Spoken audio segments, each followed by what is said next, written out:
Nagsisimula ang drama sa ating pangunahing tauhang si Duna. Siya ay isang sikat na idol sa K-pop music scene ngunit dahil sa isang vocal incident ang kanyang career ay bumagsak ng walang pahinga.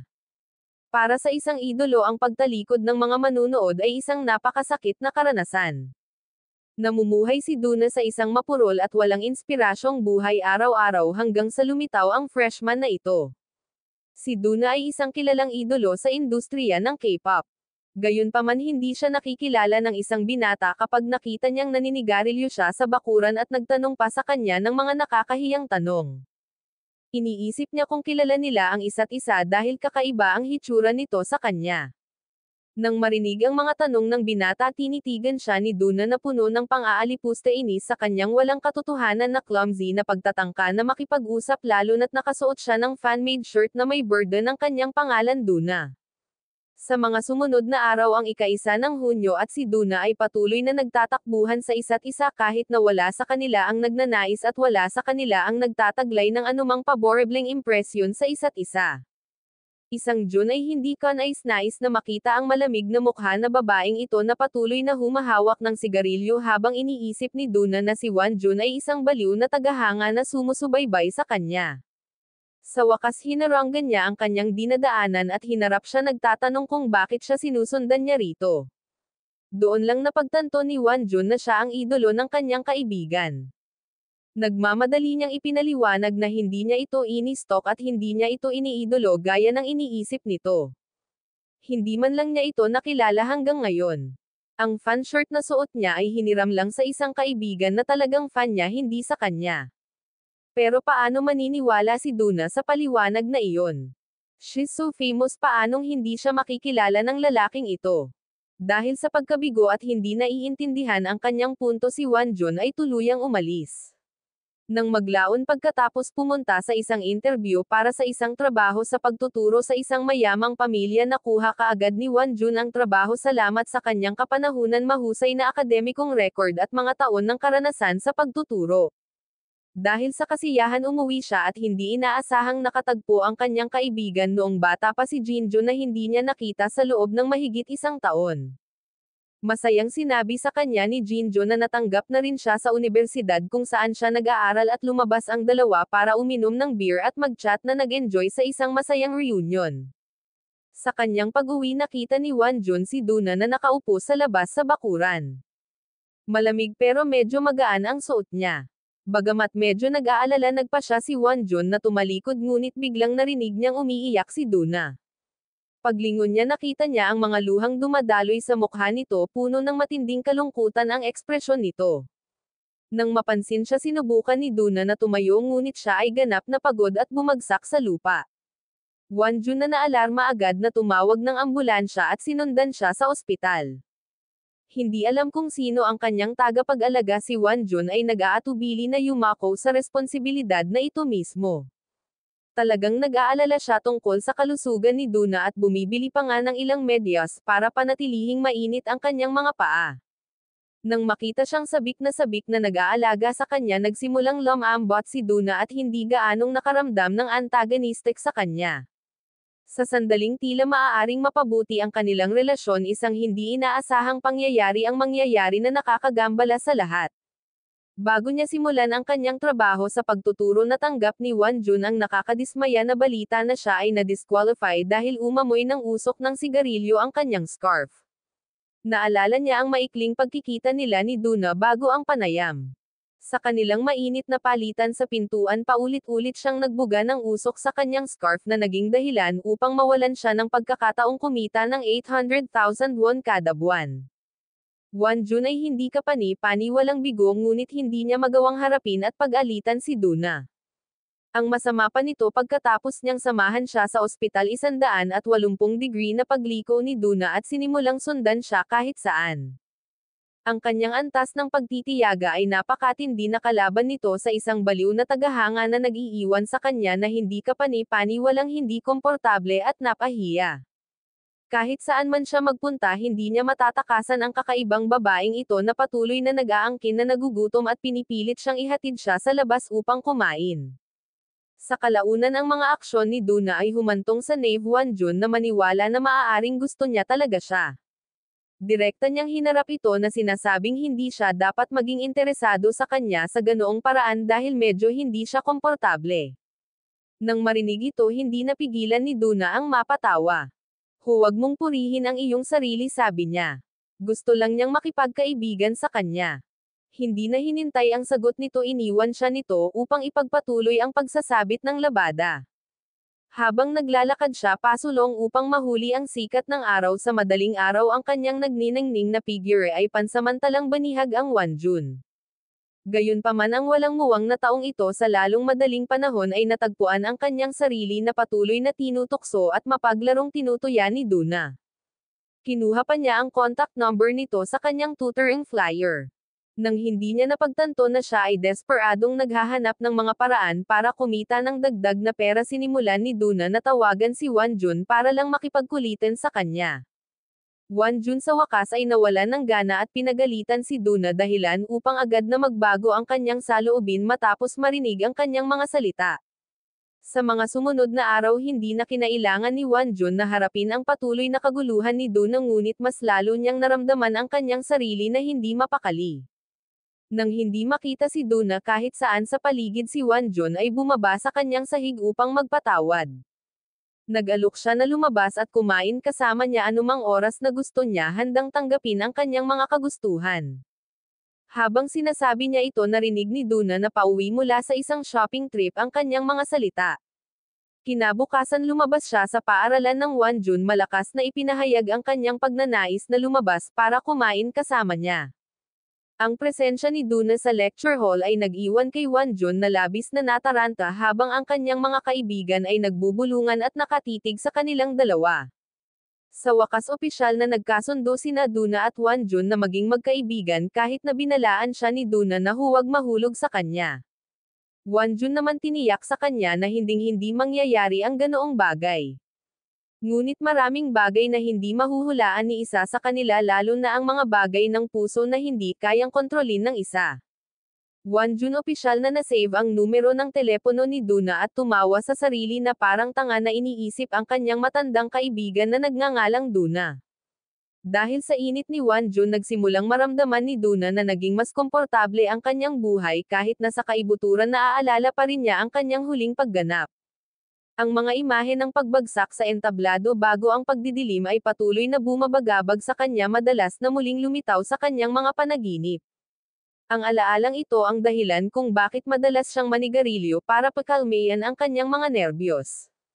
Habang si Duna ay nanatiling abala sa sarili niyang mundo sa kanyang apartment sa ground floor Wonjun na hindi makahanap ng trabaho sa pagtuturo ay nagsimulang magtrabaho bilang isang server sa isang coffee shop. Doon bigla niyang nabangga si Jinjo ang dati niyang kaibigan na lihim niyang hinahangaan mula noong high school. Ang muling pagkikita ng kanyang crush pagpunta sa parehong universidad at kahit na nagtatrabaho sa parehong lugar na puno ng isang Hunyo ng hindi kapani-pani walang kaligayahan.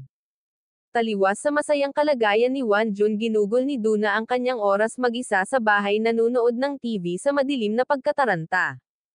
Kahit tumawag ang kanyang ina ay hindi siya mapakali na sumagot dahil hindi naman ang kanyang ina ang taong gusto niyang kausap ng mga sandaling iyon. Ang isang taong talagang gustong makipag-ugnayan ni Duna ngunit hindi maabot ay ang kanyang manager. Mula nang mangyari ang insidente sa entablado iniwan na siya ng lalaking iyon nang walang pag-aalala. Kahit na ilang beses na siyang sinubukang tawagan ni Duna hindi siya sumasagot. Dahil sa pagkabigo lumabas siya para manigarilyo noong pauwi si Wonjun mula sa kanyang part-time na trabaho. Hindi makausap ang kanyang manager o si Wonjun pinagalitan siya ni Duna dahil sa hindi niya pinapansin ang kanyang telepono na parang inabandona siya. Nang tanungin niya kung may importanteng nangyayari simpleng sagot ni Duna na gusto niyang marinig ang boses nito.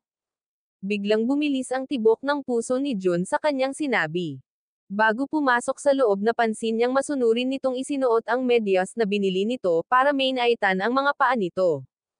Kinabukasan habang dumalo si Wonjun sa welcome party para sa bagong taon ng pasukan kasama ang kanyang mga kapwa estudyante si Duna na naiinip sa bahay ay nagpa siya na hanapin siya na nagbabalak na anyayahan siyang uminom. Habang nakikipag-usap sa kanya sa telepono, inagaw ng isang senior ang telepono ni Wonjun at sinimulang kulitin si Do na hindi pinapansin ang mga pagtatangka ni Wonjun na kunin ito. Hinawakan pa ng senior si Wonjun sa kwelyo para igiit ang kanyang pangangibabaw. Nang mga sandaling iyon, dumating si Duna at pinagalitan ang lalaki dahil sa pangahas niyang guluhin ang kanyang Wonjun nang walang kibo. Patuloy na tinutuya ng senior si Duna na humantong sa isang mainit na palitan. Nang makita niyang may hawak itong bote, naglakas loob pa siyang ibagsak iyon sa ulo. Sa pag-aakalang hindi niya ito madadaanan, natigilan siya nang itaas ni Duna ang bote at inihampas ito sa kanya. Sa kabutihang palad, mabilis na gumamit ng helmet si Wonjun upang harangan ang impact na iniligtas ang nakatatanda sa malubhang pinsala at iniwan siyang kitang-kitang nanginginig. Pagkatapos, umupo sina Duna at Wonjun para mag-usap. Pinayuhan niya itong magpatingin sa isang therapist kung nahihirapan siyang kontrolin ang kanyang mga emosyon na nagmumungkahi na ito ay mas ligtas kaysa sa pag-alagala upang maghanap ng gulo dahil baka siya mismo ang mapunta sa ospital balang araw. Sumagot si Duna na binili niya ang inumin, nagbabalak na ibahagi ito sa kanya. Nang marinig ito, naisipan ni Wonjun na yayain siyang uminom, ngunit bigla niyang napansin si Jinju na naglalakad sa malapit kasama ang kanyang mga kaibigan. Nang makita ang paraan ng pananabik ni Wonjun sa kanya, medyo mahulaan ni Duna ang kanyang nararamdaman para kay Jinju. Nagkataon na fan pala si Jinju ni Duna. Inanyayahan niya si Duna na uminom kasama niya at bagamat noong una ay nagtanong si Duna kung bakit siya dapat uminom kasama ang isang estranghero, sa susunod na sandali ay bumalik ang dalawang babae sa kinaroroonan ni Duna, sabay-sabay na umiinom hanggang sa pareho silang masayang-masaya at nahiga. Sinubukan ni Duna na ipaliwanag ang kanyang sarili na sinasabing siya ay kadalasang mahigpit, ngunit ngayon tiyak na may nagpaluwag sa kanya na nagbibigay kay Jinju ng pambihirang pagkakataon na makipag-inuman sa kanya. Pagkatapos, iniwan ni Duna ang lasing na si Jinju na nakahiga sa loob at lumabas para magsigarilyo. Sinundan siya ni Wonjun, nag-aalala dahil halatang marami na siyang nainom. Habang nakatayo silang nag-uusap, ibinahagi ni Duna ang kanyang mga iniisip. Nakaramdam siya ng matinding inggit sa matagal ng relasyon ni Wonjun kay Jinju. Nang tumalikod na siya para bumalik sa loob, nontog siya ng bahagya at mabilis na inabot ni Wonjun para saluhin siya, hindi sinasadyang hinayla siya sa isang mahigpit na yakap. Ang ligtas na init ng kanyang yakap ay nagpabilis ng tibok ng puso ni Duna at nasumpungan niya ang sarili na panandaliang natuksong halikan siya. Ngunit sa huli napigilan niya ang sarili na iwan ang walang muwang at walang karanasan na si Wonjun na nakatayo doon. Kinaumagahan, hindi mapigilan ni Wonjun na isipin ang yakap nila kagabi. Sa kabila ng kanyang mga pagsisikap na pakalmayan ang kanyang sarili, patuloy niyang naiisip ang magandang mukha ni Duna hanggang sa puntong kailangan niyang sampelan ang sarili niyang mukha para makawala rito. Pagdating niya sa paaralan, tinukso siya ni Jinju na sinasabing nakita niya sila ni Duna na naghahalikan noong nakaraang gabi. Dahil sa hindi pagkakaunawaan na ito, nakaramdam ng hindi kapani-pani, walang awkward si Wonjun at nang gabing iyon patuloy siyang ginugulo ni Duna ng mga tanong tungkol sa relasyon nila ni Jinju. Higit pa rito, iminungkahi ni Duna na kung hindi naiintindihan ni Jinju ang kanilang relasyon, sila ni Wonjun ay maaaring magsimulang mag-date ng totoo. Nang marinig ito, itinuro ni Wonjun na tila wala siyang filter, palaging nagsasalita kung ano ang nasa isip niya nang hindi isinasaalang-alang ang damdamin ng iba. Ngunit ang hindi niya namalayan ay naramdaman lang niya ang komportableng pakiramdam na nasa paligid niya. Ang kanyang buhay bilang isang idolo ay nagpilit sa kanya na patuloy na sugpuin ang kanyang tunay na sarili upang matugunan ang mga inaasahan ng iba. Galit sa kanyang pamumuna, sinagot siya ni Duna, nagtapon ng basura sa kanyang harapan at pumasok sa loob, na iwan si Wonjun na parehong bigo sa kanilang pagtatalo. Noong gabing iyon, bumaba si Wonjun para makipagpayapaan gamit ang dahilan na siya ay gumawa ng labis na pagkain at may mga natira. Sa kanyang sorpresa, walang kahihiyang nahukay si Duna kumakain ng buong sigla. Pagkatapos nilang kumain, naglakad-lakad ang dalawa na curious sa desisyon niyang huminto sa pagkanta dahil narinig niya ang chismis na huminto na siya para ituloy ang kanyang pag-aaral. Tinanong siya ni Wonjun tungkol dito. Casual na sagot ni Duna na bigla na lang niyang naramdaman na hindi na niya kayang kumanta kaya huminto siya kaagad. Pagkatapos silang dalawa ay naglaro ng claw machine na magkasama at nang makita ang maganda at masayang mukha ni Duna muling bumilis ang tibok ng puso ni Wonjun. Tinitigan siya nito ng may tunay na pagmamahal. Nang banggitin ni Duna na kaarawan niya sinabi sa kanya ni Wonjun na nagkataon gumawa siya ng seaweed soup para sa kanya isang tradisyonal na ulam sa kaarawan. Sinabi pa niya sa kanya na dapat niyang pangalagaan ang sarili niya. Pagkatapos ay nagtanong si Duna tungkol sa relasyon nila ni Jinju at hinimok siya na maging matapang at ipagtapat ang kanyang nararamdaman sa kanyang crush. Iminungkahi niya na subukan niya ang face-to-face approach lumalapit upang lumikha ng mas intimate na sandali. Hindi pa man siya nakakatapos magsalita ay sinubukan muna ni John ang taktikang ito sa kanya nakasandal at nag-alok sa kanya ng isang mainit na maligayang kaarawan.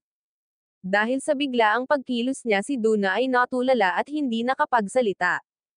Habang masaya silang pabalik sa loob napansin ni Duna ang isang maliit na kahon ng regalo na nakapatong sa mesa. Nagmamadali siyang lumabas nang walang sapin ang paa umaasang mahahanap niya kung sino ang nag-iwan dito ngunit sa kabila ng pagtakbo hindi niya mahanap ang taong inaasahan niyang makita. Nakatayo siya na nalilito at nasaran ng loob sa gitna ng mataong pulutong labis na nalungkot dahil hindi siya pinansin. Kasabay nito isinasapuso ang payo ni Duna tinawagan ni Wonjun si Jinju para linawin na walang romantikong nangyayari sa pagitan nila ni Duna. Ang tugon ni Jinju ng mabuti iyon ay isang kaluwagan nag-iwan sa kanya pakiramdam optimistic. Kinaumagahan tinanong ni Wonjun si Duna na bigyang kahulugan ang reaksyon ni Jinju. Iminungkahi ni Duna na maaaring natuwa si Jinju dahil nagustuhan din niya ito o marahil ay gumaan ang loob niya dahil hindi niya mahal si Duna at natutuwa siyang hindi kasama ang kanyang malapit na kaibigan. Sa huli na hulaan ni Duna na malamang na gusto rin ni Jinju si Wonjun.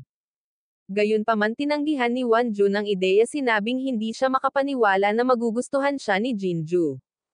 Duna reassure him saying you're so great. Kahit gusto kita. Bakit ayaw ni Jinju? Dahil sa lakas ng loob kinabukasan nagkaroon ng lakas ng loob si Wonjun na anyayahan ang kanyang crush na sumama sa kanya upang manood ng cherry blossoms at masayang tinanggap ni Jinju. Nakaramdam siya ng tuwa umuwi siya. At sa pagdaan niya sa sahig ni Duna naisipan niyang i-check-in ito. Gayunpaman nagulat siya nang makitang si Duna ay nakulong sa banyo nakaupo doon sa estado ng gulat. Nang marinig ang boses ni Wonjun sinubukan niyang sumenyas na nakakulong na siya.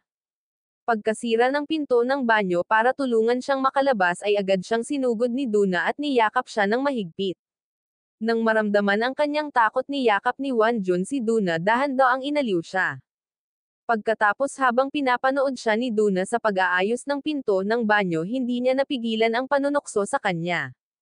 Nagkomento siya sa kung gaano kaakit-akit ang hitsura nito sa kalaunan ay inihayag na marahil ang kanyang pagnanais na obserbahan ang isang lalaki sa sambahayan ay dumating dahil sa walang ama. Nang marinig ito ibinahagi ni Wonjun na hindi pa siya nakatira sa kanyang ama mula noong bata pa siya. Sinabi pa ni Duna na hindi pa niya kilala kung sino ang kanyang ama at sa pag-iisip tungkol sa kung paano siya pinabayaan ng kanyang manager nagsimula siyang manabik muli ng sigarilyo.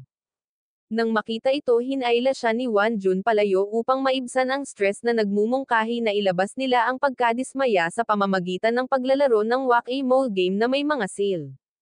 Sa panunood sa kanyang paglulubog sa laro ng may labis na sigasig at kasiyahan na pagtanto ni Wonjun kung gaano niya dapat pinigilan ang kanyang emosyon sa lahat ng oras na ito. Tinitigan siya nito ng mataman na may pagmamahal sa kanyang mga mata bago niyaya itong sumama sa kanya sa isang basketball game. Ang dalawa ay nagbahagi ng tunay na masasayang sandali na magkasama at nang matapos silang maglaro humiga sila upang tumangala sa kalangitan sa gabi.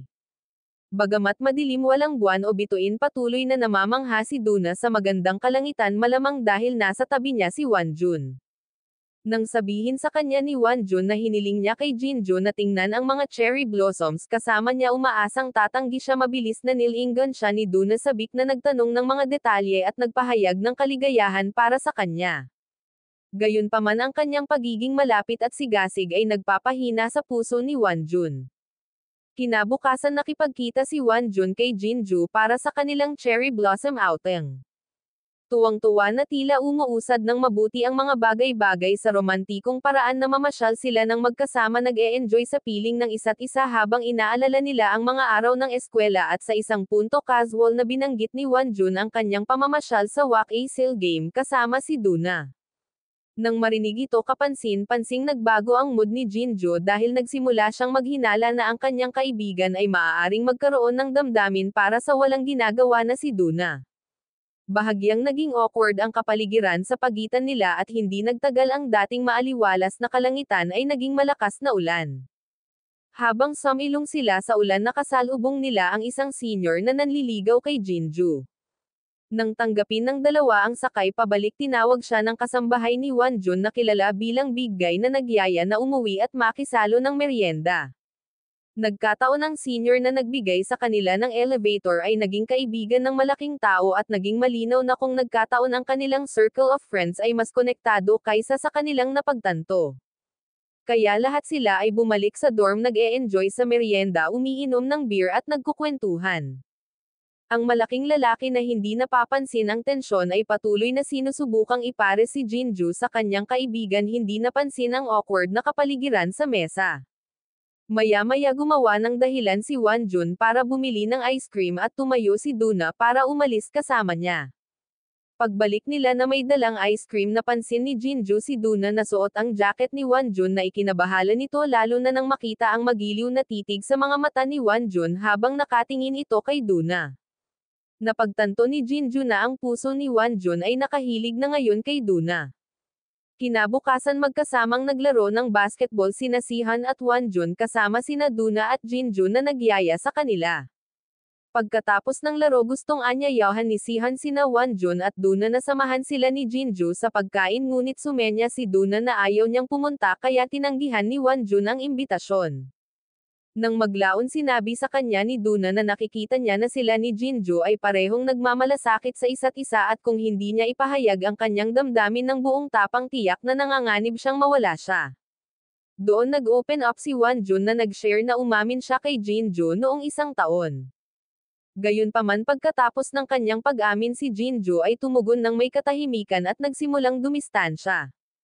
Mula noon hanggang ngayon ay hindi pa sila magkakontak. Nang marinig ito nakaramdam ng kaunting saya sa kanyang puso si Duna na lihim na humahanga kay Jun. Sa mga sumunod na araw na natili si Duna sa bahay at hindi nagtagal ay napagtanto niyang may umaaray sa kanya na nakatago sa labas ng kanyang apartment. Dahil sa pagkabalisa tinawagan niya si Wonjun at ilang kaibigan para samahan siya sa inuman. Habang nagtitipon sila para uminom ng beer at merienda naglaro din sila para ipagdiwang ang April Fool's Day na nakikipagkumpetensya upang makita kung sino ang makakapagsabi ng pinakamahusay na kasinungalingan. Sa panahong ito binanggit ni Jinju na nakatanggap siya ng pag-amin noong araw na iyon ngunit hindi siya tumugon dahil hindi siya sigurado sa kanyang sariling nararamdaman. Ginamit niya ang pagkakataon na dahan daw ang ihayag ang kanyang emosyon kay Jun pagkatapos ibinunyag ni Duna na siya ay ini-stalk at nagpakita pa ng isang stack ng mga candid na larawan na kinuha ng isang tao sa kanya na nakaturo sa pintuan kung saan nagtatago ang stalker. Kaagad nagbold ang lalaki at hinabol siya ng lahat hanggang sa huli nilang mahuli ang baliw na pamaypay. Sa pagsuri sa kanyang kamera nakita nila ang hindi mabilang na mga larawan ni Duna na kinunan ng hindi niya nalalaman. Naramdaman ni Duna ang pagnanasang suntukin siya ngunit napigilan niya ang sarili. Itinaas niya ang bote nagbabalak na hampasin siya ngunit pagkatapos ay nagpa siya na umalis. Ang stalker gayunpaman ay bumulong pa rin ng isang nakakapukaw na pananalita na nagpagalit kay Wonjun. Hinawakan niya ang kwelyo ng lalaki pinandilatan siya ng galit at nagbabala na papatayin niya ito kung maglakas loob siyang magsabi patungkol kay Duna. Ang reaksyong ito ay ikinagulat ni Jinju dahil hindi pa niya unang nakita si Jun na galit noon. Nang maglaon ipinagtapat muna ni Jinju kay Jun na nagpaplano siyang umalis ng mag-isa. Inihayag niya na ang kanyang relasyon sa kanyang ama ay napakahirap ngunit ito ay isang bagay na hindi niya naibahagi sa iba. Matapos ilakad si Jinju sa bus umuwi si Wonjun at nagkataon na nakakita ng mensahe sa telepono ni Duna mula sa isang taong nakasave bilang B na nakakaramdam ng magkahalong pagkadismaya at pag-usisa tungkol sa misteryosong taong ito. Pumunta si Wonjun sa sala para uminom ng beer. Sa pagkakataong iyon ay sumama sa kanya si Duna na kagigising lang. Ibinigay ni Wonjun sa kanya ang lahat ng mga larawan at impormasyong nakalap niya tungkol sa stalker. Ipinaliwanag na tinanggal pa nga niya ang lahat ng larawan nito sa computer ng lalaki.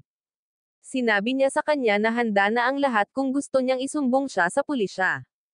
Nang tanungin niya kung natakot siya pagkatapos na dumaan sa isang bagay na ganoon, si Duna sa kabila ng kanyang karaniwang katigasan ay tumugon sa isang matatag na boses na sinabing ito ay bahagi lamang ng trabaho. Wonjun then gently told her that it's okay to feel scared, that it's a normal human reaction. The important thing, he said, was to make sure na hindi siya masasaktan. Nang marinig ang kanyang mga salita, tuluyang natunaw ang puso ni Duna. Tiningnan niya ito ng buong pagmamahal pagkatapos ay yumuko at ipinatong ang ulo sa kandanggan nito. Sinabing gusto niyang bumalik sa pagtulog dahil hindi pa siya nakakapagpahinga. Bago pa niya tuluyang maproseso ang nangyayari, kinuha niya ang kamay nito at hinawakan ito sa pagitan niya at sinabing maaari niyang hilahin ang kamay nito kung gusto niya. Sa halip, inilagay ni Wonjun ang kanyang kabilang kamay sa ibabaw niya na ikinulong ang kanyang mga kamay sa isang protection nakakaaliw na pagkakahawak. Ang paraan ng paghawak niya sa kanyang mga kamay ay nagpapakita kung gaano siya kamahal at gustong protektahan siya. Nanatili silang ganoon nakatulog sa magkayakap hanggang kinaumagahan. Sa ngayon ang puso ni Wonjun ay ganap na napuno ng mga iniisip tungkol kay Duna. Sa mga sumunod na araw, sinubukan niyang mag-focus sa kanyang pag-aaral at trabaho para i-distract ang sarili sa patuloy na pag-iisip tungkol sa kanya. Samantala, ipinagpatuloy ni Duna ang kanyang mga araw na mag-isa sa bahay. Dahil sa hindi niya makontak ang kanyang manager, nagpasya siyang bumisita sa amusement park kung saan nagtatrabaho si Wonjun. Dahil alam niyang kailangan pa niyang magtrabaho para kumita ng pera, hindi siya inistorbo ni Duna at nagpas siyang tuklasin ang amusement park ng mag-isa. Bagamat hindi siya kinikilig, nanatili siya at hinintay niya ito hanggang sa matapos ang kanyang shift. Nang makita siyang nakaupo roon na matiig ang naghihintay na mag-isa, na puno si Wonjun ng matinding simpatiya. Nang maglaon, sabay silang lumabas para sa late night meal at si Duna ay nakaramdam ng tunay na kasiyahan habang pinapanood si Wonjun na tinatamasa ang kanyang pansit. Ipinagtapat niya sa kanya na bukod sa pagkanta at pagsayaw, hindi niya alam kung paano pa ang gagawin. Ibinahagi niya ang kanyang mga alalahanin tungkol sa kanyang hinaharap. Iniisip kung ano ang mangyayari sa kanyang buhay kung hindi na siya makakanta o makakasayaw. Ito ay malamang na malungkot at malungkot. Gayunpaman, inamin niya na nitong mga nakaraang araw ang mga bagay ay tila hindi naging malungkot gaya ng naisip niya noon. Sa tabi ni Wonjun, mas naging masaya ang buhay. Sagot ni Wonjun, ang tanging pangarap niya ay ang magkaroon ng simple, masaya at mapayapang buhay na sapat na para sa kanya. Natahimik sandali si Duna, marahil ay napagtanto na silang dalawa ay nagmula sa magkaibang mundo. Sa kanilang pag-uwi, pinayuhan siya ni Duna na huwag mag-overwork sa kanyang sarili at siguraduhing mayroon siyang mga sandali upang makapagpahinga. Noon unang nagbukas si John na inihayag na naiwan niya ang isang nakababatang kapatid na may sakit at isang masipag na ina sa kanyang bayan upang pumunta dito at mag-aral. Inamin niyang madalas siyang makasarili sa paggawa nito. Nang makita ni Duna ang mabait at tapat na binata sa kanyang harapan, naramdaman ni Duna na lumalim ang kanyang nararamdaman para sa kanya. Habang pauwi sila, tuluyang nakatulog si Wonjun sa balikat ni Duna. Sa mga sumunod na araw, sunod-sunod na larawan ng dalawang kumakain ng noodles ang lumabas online. Nang makita ang malupit na mga komentong nakatutok kay Duna, labis na nag-alala si Wonjun at nagmamadaling umuwi upang tingnan siya. Gayunpaman, tiniyak siya ni Duna na sinabing matagal na siyang sanay sa ganitong online na tsismis. Hindi man lang siya naapektuhan nito at tinukso pa siya. Tinanong kung hindi pa ba niya ito hinanap online. Ipinaliwanag niya na siya ay naging pantirya ng gayong mga pang-iinsulto sa mahabang panahon. Mapaglarong kinukot siya ang kanyang pag-aalala na nagpaparamdam sa kanya ng kaunting katangahan sa labis na pag-aalala. Kasabay nito, napagtanto ni Jinjun na nasa bahay na tumitingin sa mga larawan ng pansit na ang nakaupo kasama ni Duna ay ang kanyang kaibigan na si Wonjun. Sa isang magandang araw, nagbihis si Din, nagpaplanong anyayahan si Wonjun na lumabas. Bagamat sinabi niyang abala siya sa pag-aaral para sa pagsusulit, hindi niya ito pinansin at naghahanap na ito ng damit na isusuot nito sa kanilang pamamasyal. Samantala iminungkahi ni Wonjun na isabit niya ang ilang jacket ng mga lalaki sa kanyang lugar upang maiwasan ang mga stalker na sumunod sa kanya. Sa sandaling iyon tumawag ang malaking lalaki at agad na humingi ng tulong kay Wonjun. Nang marinig ang pangangailangan ng kanyang boses nagmamadaling pumunta si Wonjun para lamang matuklasan na ang malaking tao ay nag-set up ng isang group date at kailangan si Wonjun upang punan ang isang bakanteng pwesto. Nang dumating si Wonjun at nakilala ang grupo nagulat siya nang makilala niya ang isang tao mula sa kanyang nakaraan isang batang babae na nagngangalang Era ipinanganak sa parehong araw sa kanya kasama ang mga ina na nagbiro patungkol sa pag-aayos ng kasal sa pagitan nila. Mula pagkabata walang humpay munang binubuli ni Era si Jun hanggang sa lumipat siya sa Brazil kasama ang kanyang pamilya noong siya ay 12 umalis siya nang may pangakong babalik balang araw at ngayon sa wakas ay bumalik siya para tuparin ang pangakong iyon. Nang makitang muli si Era hindi napigilan ni Wonjun ang pakiramdam na malapit nang magbago ang kanyang buhay. Habang si Wonjun ay nasa labas na nagsasaya kasama ang kanyang mga kaibigan sa group date si Duna ay nasa bahay paikot-ikot sa isang madilim na estado. Biglang namatay ang mga ilaw sa apartment niya na iwan siyang natakot at tumakbo palabas para manigarilyo magdamag. Samantala nag-e-enjoy si Irene sa grupo sinasamantala ang lahat ng pagkakataon para asarin si Wonjun dahil nagkunwari itong hindi siya nakikilala. Iginiit pa niya na halikan siya sa panahon ng isang dare na pinilit na sa wakas ay kilalanin niya ang kanyang presensya. Bumalik ang malaking lalaki mula sa date tuwang-tuwa sa nangyari at naabutan si Duna na nakatayo sa labas. Dahil sa kawalan niya ng pagpipigil masigasig niyang ikwento ang lahat tungkol sa date ng grupo binanggit na unang nakilala ni Jun ang isang kaibig-ibig na maliit na kuneho at nagpahiwatig na baka hindi na siya umuwi ng gabing iyon. Pagkatapos nito umakyat siya sa kama na iwan si Duna na nagngangalit sa labas. Sa sobrang pagka-distract sa kanyang frustration hindi niya napansin ng aksidenteng nasunog niya ang sarili gamit ang sigarilyo.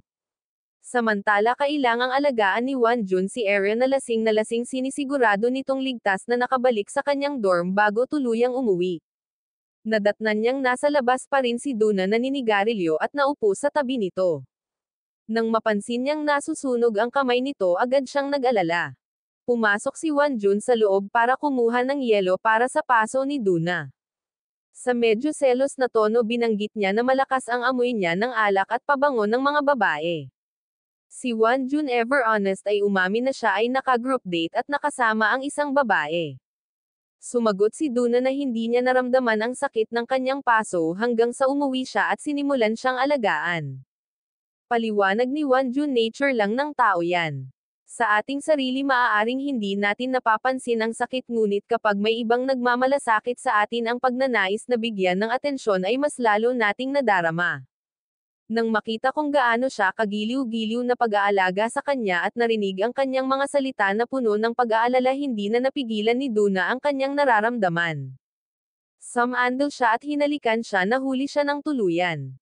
Natigilan saglit na natigilan si Jun bago nanambalik ang katinoan marahang itinulak siya palayo at umalis para ayusin ang mga cable sa kanyang apartment. Pagkatapos ay bumalik siya sa kanyang silid paikot-ikot sa buong magdamag hindi makatulog habang paulit-ulit sa kanyang isipan ang hindi inaasahang halik kay Duna. Kahit kinabukasan hindi siya makagalaw at ang alaala ng kanilang halikan at ng kanyang titig. Ang lahat ng ginawa niya ay nagpapaalala sa kanya ng sandaling iyon na nag-iiwan sa kanya ng hindi kapani-pani walang pagkalito. Nahirapan siyang intindihin si Duna dahil palaging hindi mahuhulaan ang ugali nito sa kanya minsan malayo minsan mapagmahal na naging dahilan para hindi niya malaman kung ano ang tunay na nararamdaman. Nang gabing iyon nang umuwi siya at nakita siyang nakaupo sa kanyang silid na nagbabasa at nakikinig ng musika nagpasya si Wonjun na oras na para magkaroon ng seryosong pag-uusap. Tinanong niya ito kung bakit niya ito hinalikan. Simpleng sagot ni Duna halik lang. Bakit kailangang may dahilan? Frustrated tinanong ni Wonjun kung gusto niya siya. Nang hindi sumagot si Duna idinagdag niya kung ayaw mo sa akin edi huwag kang gumawa ng mga ganyan. Hindi ko hinahalikan ang mga kaibigan ko. Huwag lumampas sa linya ng pagkakaibigan. Masasaktan ka lang sa huli. Walang pag-aalinlangan na tumugon si Duna, sinabing sobra niya itong iniisip at isa lang itong halik walang dapat ikagalit, ngunit mabilis na sinabi sa kanya ni Wonjun na naapektuhan siya ng halik na napukaw nito ang kanyang emosyon. Kalmadong sumagot si Duna na sa kalaunan ay titigil na siya sa ganoong pakiramdam tulad ng lahat ng nauna sa kanya. Para naman kay Jinju, pagkatapos ng isang panahon ng pagninilay-nilay, nagpasya siyang iwan ang kanyang pamilya at mamuhay ng mag-isa. Tinanggihan din niya ang pagtatapat ng pag-ibig ni Sihan. Kasunod nito inayos niya na makilala si Wonjun na gustong ipahayag ang kanyang nararamdaman. Gayunpaman sa oras na ito si Wonjun ay dumating upang ituring siya bilang isang matalik na kaibigan na nagdulot kay Jinju ng labis na pagkadurog ng puso.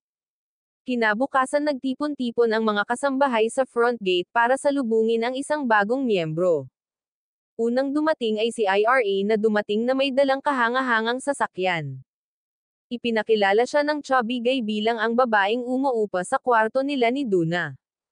Ilang sandali pa ay dumating na rin si Jinju sakay ng taxi dahil siya ay inimbitahan ni Duna na tumuloy.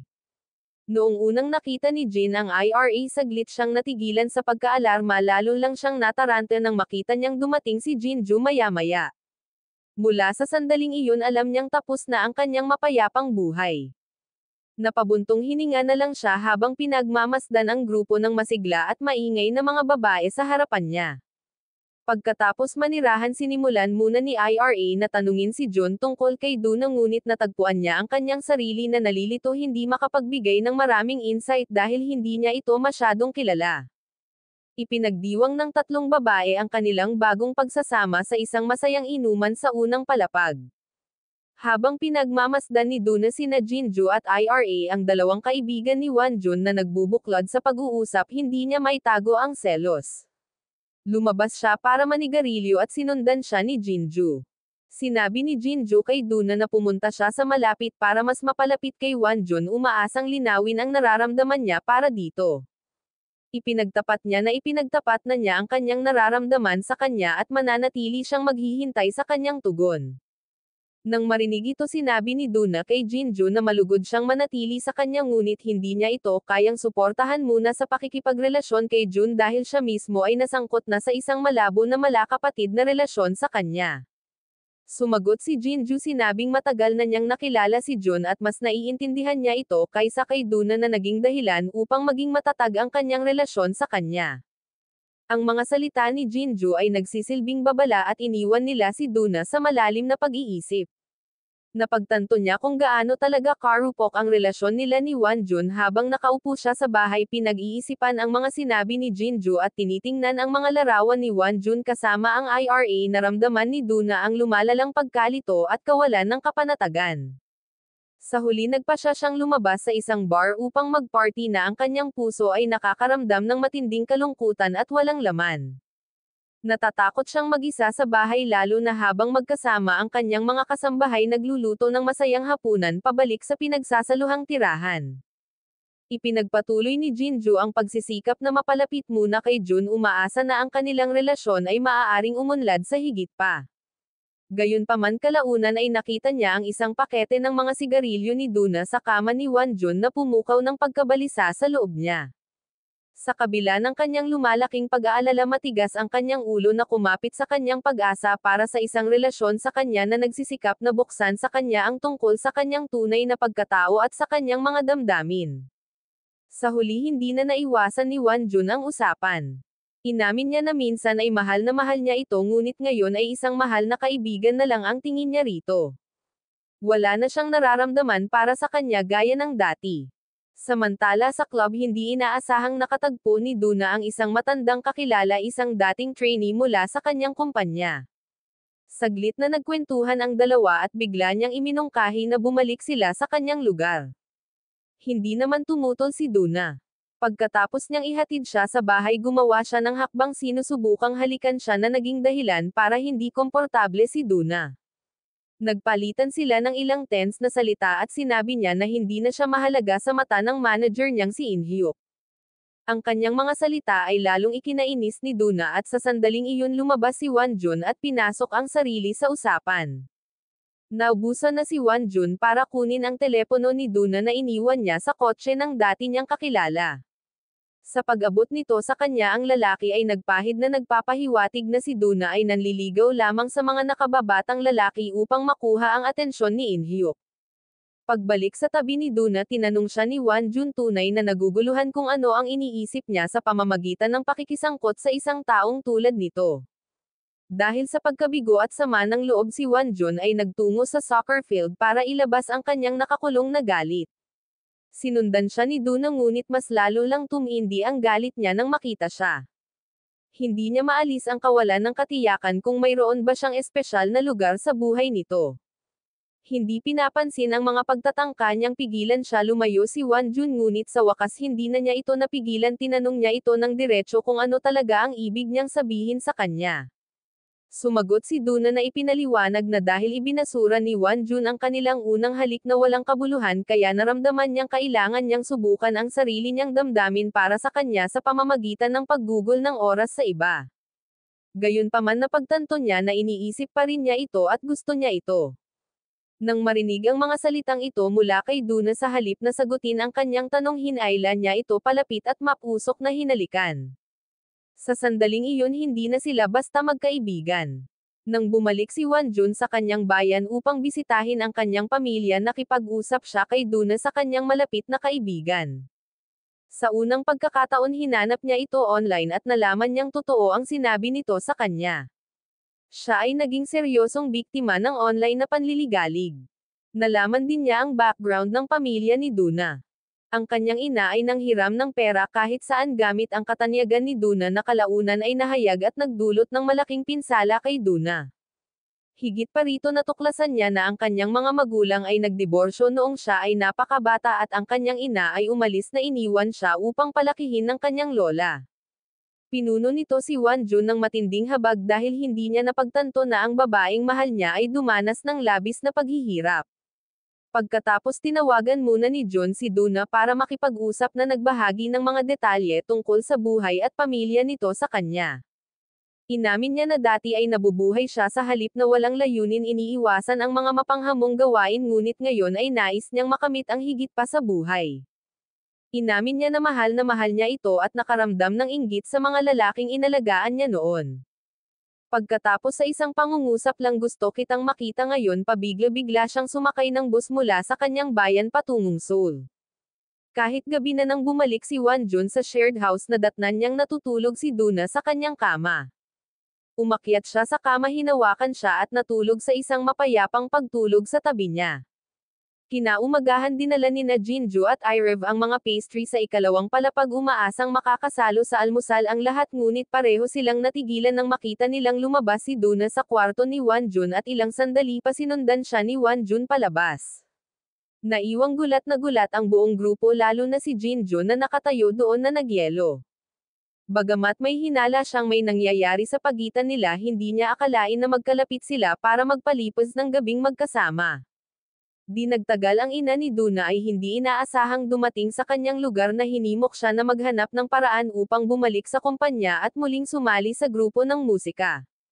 Kung hindi sabi ng kanyang ina dapat siyang gumawa ng paraan upang makapagpasok ng mas maraming pera. Nakatingin lang si Duna sa kanyang ina ramdam na ramdam niya ang panghihina ng loob at hindi makapagsalita.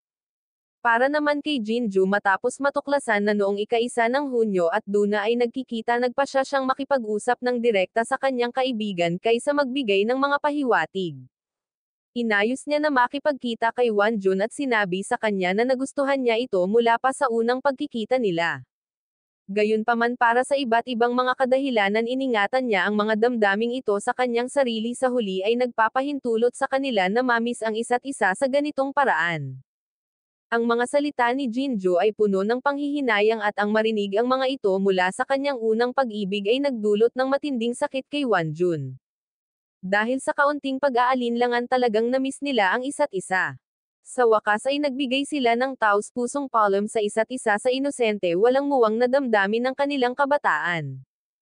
Kasabay nito dumalo si Duna sa isang pagtatanghal ng kanyang dating grupo ng musika. Ang panunood ng kanyang apat na kasamahan sa banda na matagumpay na gumaganap nang wala siya ay nagpalungkot sa kanya at siya ay nadulas ng hindi napapansin. Gayunpaman hindi niya namalayan na nakita na siya ni In Hyuk sa malayo. Habang lumalalim na ang gabi at hindi pa rin bumabalik si Duna ang ika-1 ng Hunyo ay lalong nag-alala at naghintay sa kanya sa labas. Paulit-ulit niya itong tinawag ngunit hindi ito sumasagot na puno ito ng takot para sa kanyang kaligtasan. Ira checked in on him asking about his relationship with Duna then offer a few words of advice on romantic relationships to her childhood friend. Pagkatapos umalis siya pinayagan si Wonjun na magpatuloy sa paghihintay na mag-isa para sa kanyang hindi opisyal na kasintahan na bumalik. Noon lang tinawagan siya ni Duna at nang makipagkita si Wonjun sa kanya kusang iminungkahi niyang maglakbay sila ng gabing iyon. Ang dalawa sa kanila ay agad na nagsimula sa isang pakikipagsapalaran at sa susunod na araw sila ay nagbahagi ng mga sandali ng tunay na kaligayahan at kagalakan na magkasama.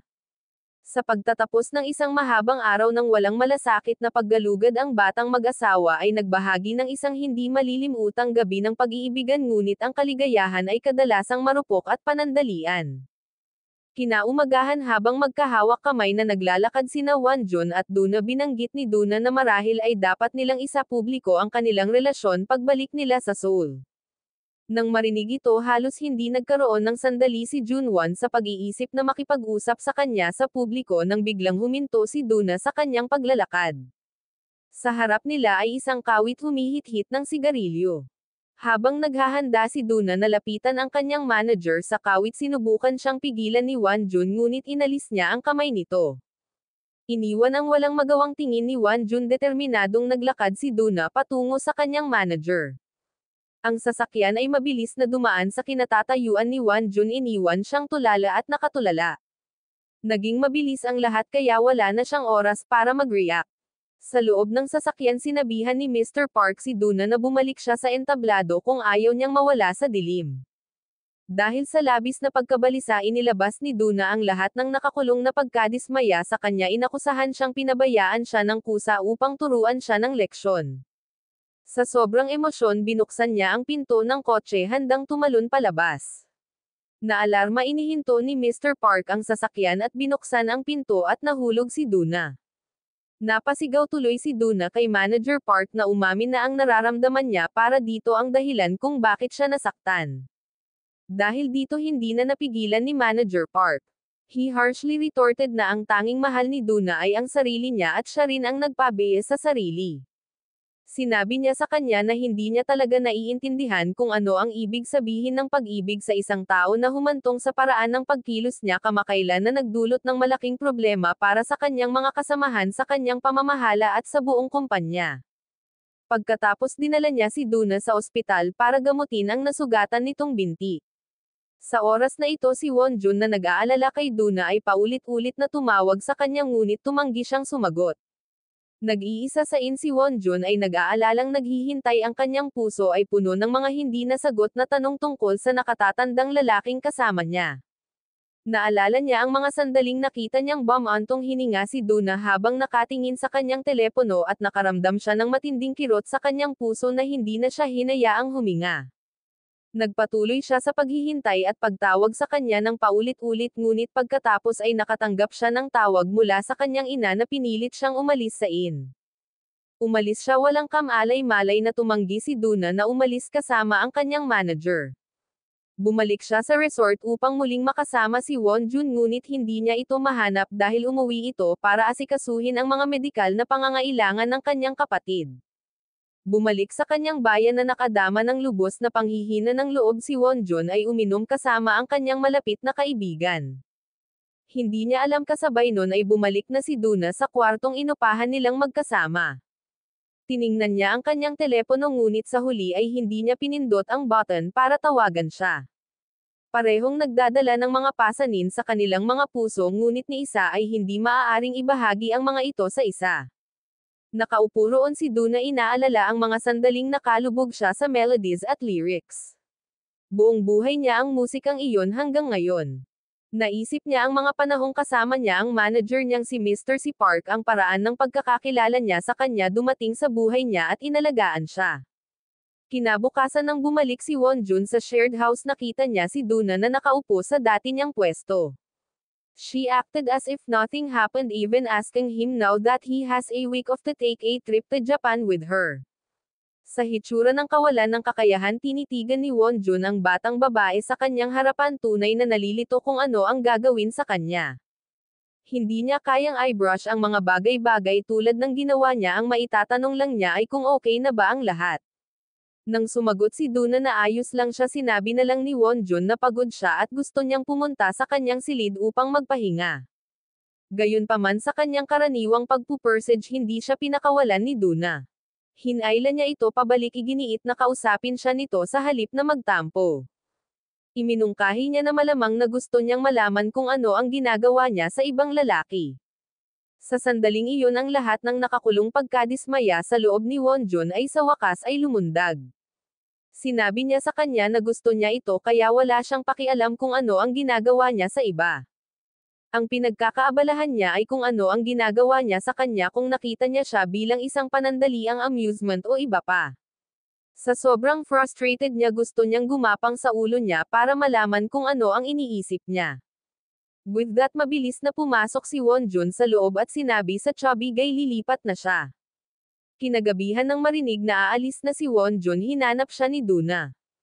Hiniling niya sa kanya na manatili at nang tumugon siya sa pamamagitan ng pagtatanong kung kailangan ba talaga niyang bigyan siya ng sagot, sinabi niya oo. Frustrated, tumayo si Wonjun, sinusubukang paalisan siya pero kumapit ito ng mahigpit sa kanya. Puno ng selos ang tonong tinanong niya kung dahil ba sa ayaw na sa kanya ng isang lalaki kaya siya hinanap nito. Hindi sumagot si Duna sa tanong niya. Sa halip, pinilit niyang manatili sa kanyang silid. Sa puntong ito, nawalan ng pasensya si Wonjun at mariing hiniling na umalis siya.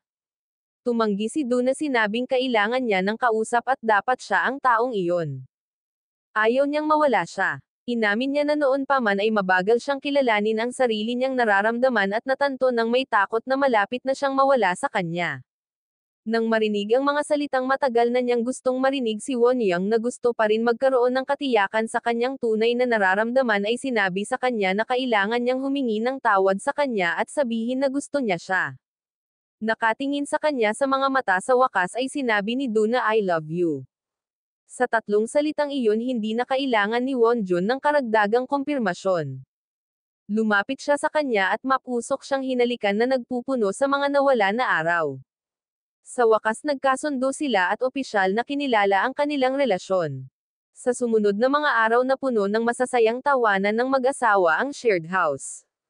Matapos ang napakaraming tensyon at hindi pagkakaunawaan, naalis na nila ang mga buhol sa kanilang mga puso, tinatamasa ang kanilang sariling espasyo at oras na magkasama na nagliliwanag ng kaligayahan saan man sila pumunta.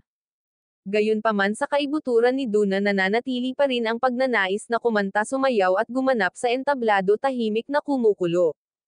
Nang bumalik si Wonjun sa kanyang bayan upang alagaan ang kanyang kapatid na babae sa ospital, natagpuan ni Duna ang kanyang sarili na nag-iisa, nahuhulog sa kanyang mga iniisip. Naalala niya ang nakaraan niyang kaluwalhatian, lalong tumitindi ang pananabik niyang bumalik sa entablado kahit hindi pa rin niya alam kung ano ang mga susunod niyang hakbang. Sa kaibuturan niya, naunawaan niya na kung babalik siya sa pagganap, malamang na magwawakas ang relasyon nila ni Wonjun. Samantala, nabigatan din si Wonbin ng mga alalahanin tungkol sa pananalapi at sakit ng kanyang kapatid. Bagamat tinawag nila ang isa't isa, hindi nila madala ang kanilang mga sarili upang ibahagi ang kanilang mga individual na pasanin. Sa kalaunan, nakatanggap si Duna ng liham mula sa isang abogado na kumakatawan sa kanyang kumpanya ng pamamahala na nagsasabi na ang kanyang pagliban sa entablado ay lumabag sa kanyang eksklusibong kontrata. Ang kabayarang kailangan ay napakalaki na hindi niya kayang bayaran. Ang kanyang manager, si Mr. C. Park, ay nakipag-usap sa kanya na sinasabi sa kanya na kung hindi siya magpapasya na bumalik sa entablado ngayon, ang anumang pagtatangka sa hinaharap na ipagpatuloy ang kanyang karera ay magiging napakahirap kung magkaroon ng hindi pagkakaunawaan. Sa huli, kinailangan ni Duna na magkompromiso. Partly because of the contract penalty, partly because she have rewind her voice, and most importantly, she wanted to show Wonjun the version of herself on stage na pinangarap niyang makita. Matapos asikasuhin ang mga gamit pauwi, nagmamadaling bumalik si Wonjun sa kanyang kasintahan, ngunit pagdating napansin niya na ang silid ni Duna ay naglalaman ng maraming pampatulog. Bukod dito, may mga pakete ng sigarilyo na pag-aari ng matandang lalaki na nagmumungkahi na siya ay nahihirapan sa isang bagay, ngunit itinatago ito mula sa kanya. Dahil dito, hinanap ni Wonjun ang manager na si Park, simpleng hinihiling na pabayaan si Duna. Ngunit sa sandaling iyon, napagtanto niya na ang buhay nito ay mas komplikado kaysa sa kanya. Si Duna ay hindi isang ordinaryong tao at kapag kasama niya ay nangangahulugang mawawala ang lahat. Baka hindi na siya magkaroon ng pagkakataong bumalik sa entablado. Ibinahagi ni Manager Park ang malupit na katotohanan ng sitwasyon ni Duna, pagkatapos ay iniwan siya ng isang huling pag-iisip na nasa kay Wonjun na magpasya kung sino ang dapat bumitaw. Bumalik si Wonjun nasaran ng loob at nabibigatan. Nakita niya ang kalupitan ng realidad, kung paanong ang simpleng pangarap ng isang mapayapa masayang buhay ay tila imposible para sa isang kasing sikat ni Duna. Pagkatapos ay gumawa siya ng desisyon para sa kanyang sarili. Si Manager Park naman ay nakipag-usap sa presidente ng kumpanya para payagan si Duna na makabalik sa entablado at magtrabaho ng mag-isa. Nagpasya si Duna na bumalik sa kanyang karera sa pag-awit na naglalayong makahanap ng kaligayahan para sa kanyang sarili at hindi para sa anumang iba pang dahilan. Naalala niya ang araw na umakyat siya sa entablado kasama si Wonjun sa kanyang tabi, na nakuha muli ang kanyang boses at ang lakas ng loob na tumayo sa spotlight. Ang imahe niyang iyon ay nag-iwan ng hindi maalis na marka sa puso ni Wonjun. Sa wakas, sa panandaliang sandali, ang dalawang nagmamahalan ng husto sa isa't isa ay kailangang maghiwalay ng landas ng walang palitan ng salita. Tahimik lamang silang nakamasid sa isa't isa, nag-aalok ng suporta at pagpapala mula sa malayo. Nagpatuloy ang buhay gaya ng dati. Ang oras ay sumulong walang malasakit sa mga taong iniiwan nito. Bumalik si Duna sa kumpanya at nakamit ang mahusay na tagumpay bilang solo artist. Pagkatapos magtiis ng mahirap na panahon kasunod ng kanilang paghihiwalay, tuluyang ipinagpatuloy ni Wonjun ang kanyang buhay. Patuloy siyang nagpapadala ng mga mensahe sa araw-araw kay Duna na nagbabahagi ng kanyang mga saloobin at karanasan. Kahit na wala siyang natanggap na tugon mula sa kanya, kahit na namiss niya ito ng husto, nasulyapan lang niya ito sa pamamagitan ng mga larawan sa advertisement. Sa kabila ng distansya, pareho pa rin ang may hawak na espesyal na lugar para sa isa't isa sa kanilang mga puso. Isang araw habang naglalakad sa kalye, unang nakita ni John si Duna na nakatingin sa snow. Bumilis ang mga hakbang niya habang papalapit sa kanya, at para bang kanina pa siya naghihintay doon. Inanyayahan niya ito na sumama sa kanya sa isang pagkain, sinusubukang ibalik ang init sa pagitan nila, ngunit nanatili itong malayo at malamig. Ipinaliwanag ni Duma na pinagbawalan siya sa paggamit ng kanyang telepono at nasa ilalim ng mahigpit na pangangasiwa. Hiniling niya sa kanya na tiisin ito ng kaunti pa. Magtutuon siya ng pansin sa kanyang karera sa susunod na 2 taon, at pagkatapos nito maaari na silang maging opisyal na magkasama. Sa sandaling iyon, sinabi sa kanya ni Wonjun na magsisimula na siya sa kanyang serbisyo militar, at idinagdag na maaaring pinakamahusay na tapusin nila ang mga bagay dito. Si Duna na nabigla at nasaktan ay tumayo at naglakad palayo, hindi pinansin ang kanyang mga pagtatangka na sumunod, ngunit hindi napigilan lumingon siya at ipinahayag ang kanyang huling mga iniisip. Sinabi niya sa kanya na ipinaalam na niya sa kanyang manager na tatabi siya sa kanya at mamahalin siya hanggat maaari. Pero siya ang unang bumitaw. Nang marinig ang matatag na desisyon ni Wonjun na wakasan ang kanilang relasyon, nalungkot si Duna at lumuluha siyang umalis. Bago siya tumungo sa subway, lumingon siya sa likod, umaasang makita siyang tumatakbong habol sa kanya, ngunit sa halip tumayo siya nang hindi gumagalaw, tumutulo ang mga luha sa kanyang mukha. Sa huli, pagkatapos ng ilang oras na hiwalay, pumasok si Wonjun sa serbisyo militar at bumalik si Duna sa buhay ng katanyagan sa mga ilaw sa entablado.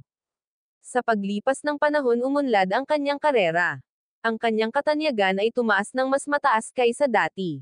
Noon lang sa wakas, ibinalik ng manager niya ang phone niya.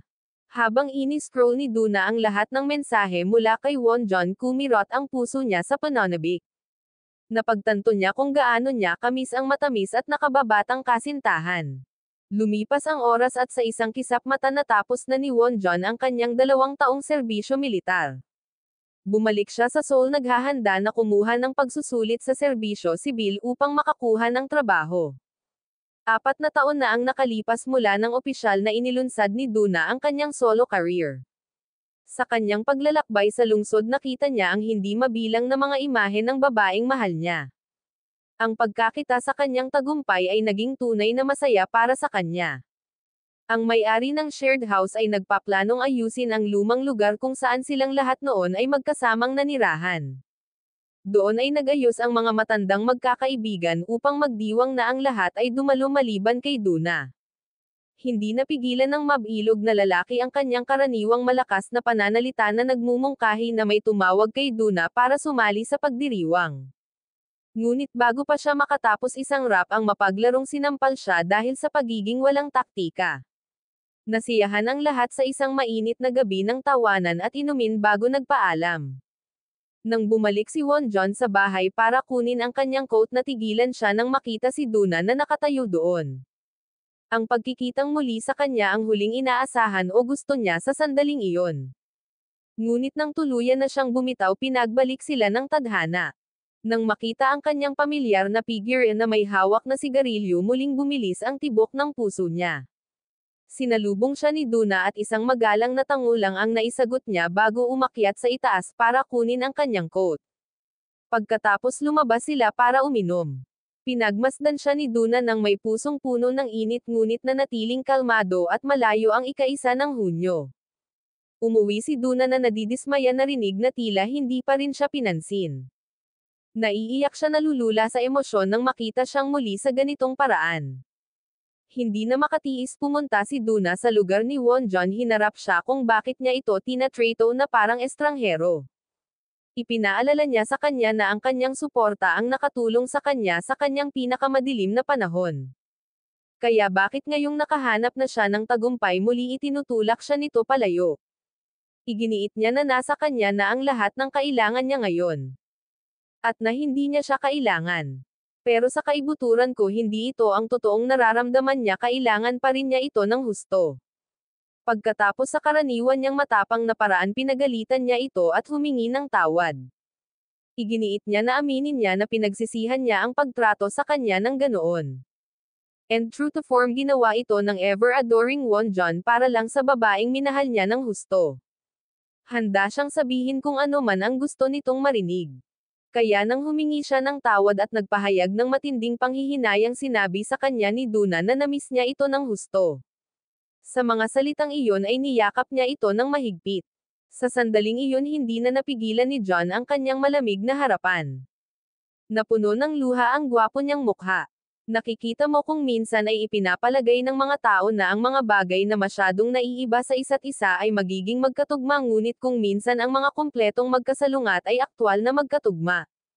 Kapag magkasama sila maaari nilang balansehin at kumpletuhin ang isa't isa tulad ng pagmamahal suporta at pagkumpleto nina Wonjon at Duna sa isa't isa.